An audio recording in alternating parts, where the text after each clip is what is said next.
आप लोगों के माध्यम से सब लोगों को ये बताया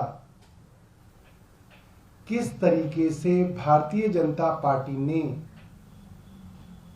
चोरी छिपे इलेक्टोरल बॉन्ड के पर्दे के पीछे छिपके जो सबसे बड़ा तथाकथित एक्साइज के मामले में जो सबसे बड़ा किंगपिन बताया जा रहा था, जिसको आरोपी बनाया था, उन शरद चंद्र रेड्डी से लगभग 60 करोड़ रुपए का चंदा इलेक्टोरल बॉन्ड के पर्दे के पीछे छिपके भारतीय जनता पार्टी ने लिया। यह आरोप नहीं है, यह तथ्य है। कुछ लोगों ने कल कहा कि भारतीय जनता पार्टी का आरोप, मैं करेक्ट करना चाहूंगा, भारतीय जनता पार्टी के खिलाफ यह आरोप नहीं है हमारा आम आदमी पार्टी का। हमने प्रूफ दिखाया है, एविडेंस दिखाया है। यह बात इलेक्शन कमीशन ऑफ इंडिया की वेबसाइट पे स्थापित कर रही है कि प्रमुख आरोपी शरद चंद्र रेड्डी, जिनको किंगपिन बताया गया एक्साइज मामले का, उनको अरेस्ट करने के बाद भारतीय जनता पार्टी ने 55 करोड़ रुपए का चंदा लिया है। कमाल की बात यह है, भारतीय जनता पार्टी इस पे चुप है। जो 7-7 प्रेस कॉन्फ्रेंसेस दिन में करते हैं इनके बड़े बड़े नेता और मंत्री, वो इस चीज पे बिल्कुल चुप है। कल अनुराग ठाकुर नहीं बोल रहे, स्मृति ईरानी इस पे नहीं बोल रही हैं, मनोज तिवारी इस पे चुप हैं, बीजेपी के वीरेंद्र सचदेवा इस पे चुप हैं। हर आदमी के मुंह में दही जम गई है कि ये क्या हुआ, ये बात कैसे खुल गई।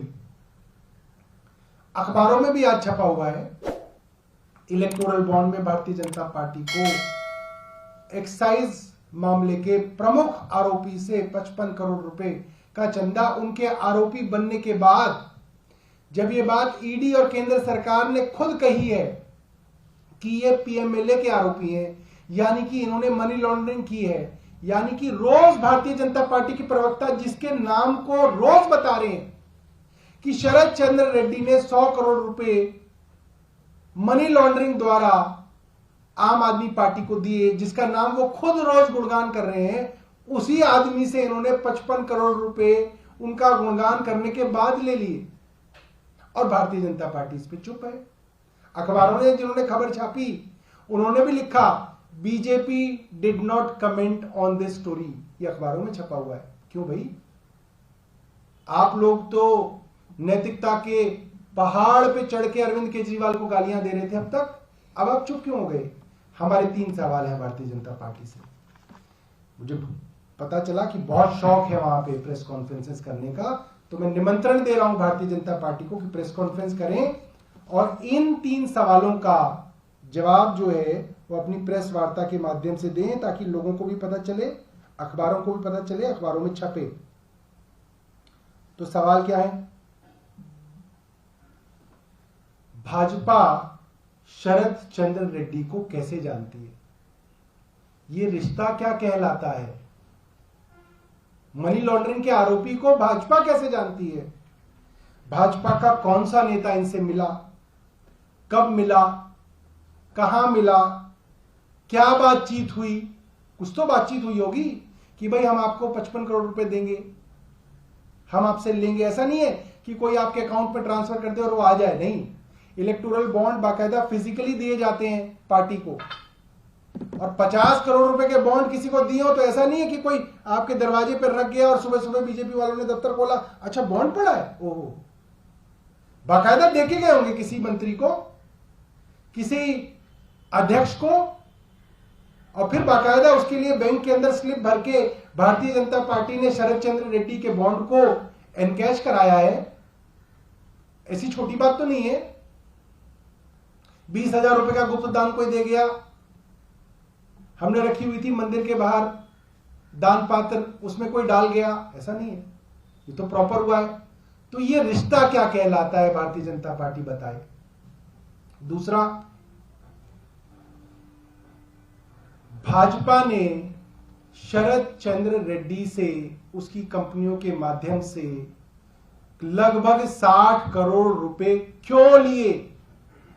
यह भारतीय जनता पार्टी को बताना पड़ेगा, क्यों लिए भाई तुमने इनसे पैसे? यह भारतीय जनता पार्टी दूसरे सवाल का जवाब दे। और तीसरा सवाल यह है, चलिए वो आए, आपसे मिले, चोरी छुपे मिले, चोरी छुपे बॉन्ड आ गए, चोरी छुपे ले लिए। जब आप रोज प्रेस वार्ता कर रहे हैं तो ये बात आपने जनता को क्यों नहीं बताई? भारतीय जनता पार्टी ने यह बात अब तक क्यों छिपाई? भारतीय जनता पार्टी ने यह बात ईडी को, सीबीआई को और देश की जनता को क्यों नहीं बताई? बतानी चाहिए थी ना, अगर दाल में कोई काला नहीं था, सबको बताना चाहिए था।